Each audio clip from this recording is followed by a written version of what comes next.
എഴുതാൻ വൈകിയ ചിത്രകഥയിലെ ഏഴകുള്ളൊരു നായിക നീ.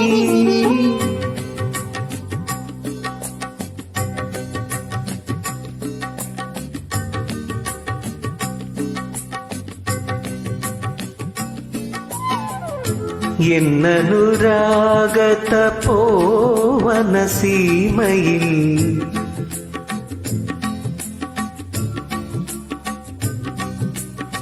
ഇന്നലെ വന്ന തപസ്വിനി നീ.